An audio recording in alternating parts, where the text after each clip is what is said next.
বুকের মধ্যে তুমুল ঝড়, বুক পেতেছি গুলি কর। প্রিয় ভাইরা আমার, এই শব্দটা ছিল কার?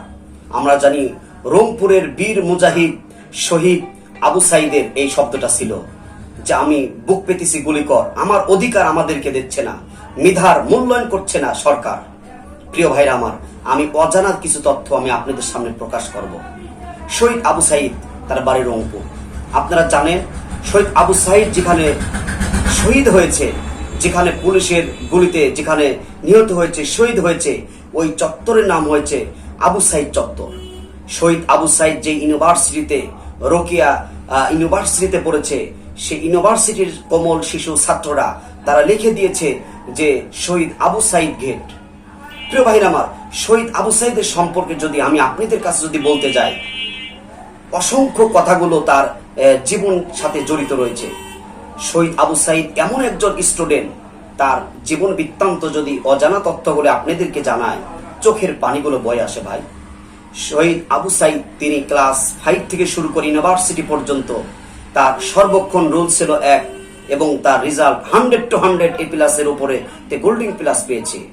এবং কি তার বড় ভাই আক্ষেপ করে বলেছে যে আহারে আমার ছোট ভাই আবু সাইদ, তার মেধা, তার বুদ্ধি, তার যোগ্যতা, তার অভিজ্ঞতা, তার নম্রতা, তার ভদ্রতা দেখে আমি বড় ভাই হয়ে আমি পড়াশোনা বাদ দিয়ে আমি নিজে গরুর মতন খেটে আমি রাতকে দিন বানিয়ে আমার ছোট ভাইকে ইউনিভার্সিটিতে পড়িয়েছি। সেই শহীদ আবু সাইদ চত্বর হয়েছে রংপুরের যেই শহীদ আবু সাইদ চত্বরে, যেখানে লেখা আছে শহীদ আবু সাইদ চত্বর, তার মা, তার বোন, তার বাপ, তার ভাই এবং কি ওই রংপুরের যে কোনো মানুষ এই আবু সাইদ চত্বর দিকে গেলে তাদের অন্তরের মধ্যে একটু কেঁপে ওঠে। এই চত্বরের নাম বলা হয় শহীদ আবু সাইদ চত্বর। এখানে গুলি করেছিল নিজের অধিকার ফিরে পাওয়ার জন্য। আপনারা জানেন 1971 সালের পরে এই প্রথম ছাত্ররা, কমল শিশু ছাত্ররা, যারা আগামী দিনের ভবিষ্যৎ, যারা মেধা, বুদ্ধি, যোগ্যতা, অভিজ্ঞতা দিয়ে আগামী দেশকে শাসন করবে, আগামী ভালো ভালো চেয়ারে বসবে, ডক্টর হবে, ইঞ্জিনিয়ার হবে, দেশের সর্বোচ্চ স্থানে শীর্ষ নেতা হবে, আজকে সেই সমস্ত যারা বুদ্ধিমান সেই ছাত্রদের উপরে হামলা করে গুলি করে তাদেরকে হত্যা করা হয়েছে। প্রিয় ভাইরা আমার, শহীদ আবু সাইদ একজন দরিদ্র ফ্যামিলির মানুষ। সে পড়াশোনার পরে চাকরি পায় নাই। সে ইউনিভার্সিটিতে পড়াশোনার সমাপ্তির পূর্বে থেকে দরিদ্র মানুষ। টিউশনি করতে করতে সে একটা আপনার কোচিং সেন্টার খোলে। এই কোচিং সেন্টারে তার কোচিং থেকে মাশাআল্লাহ প্রতি বছর ইউনিভার্সিটিতে চান্স পায়।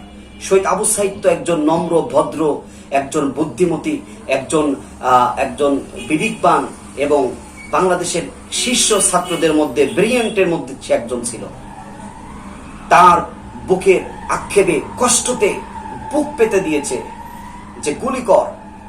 আজকে সরকার ইচ্ছা করলে প্রথমেই ছাত্রদের আন্দোলন, কমল শিশু ছাত্রদেরকে বলবে যে তোমরা আসো, আমরা বসে সমাধান করি।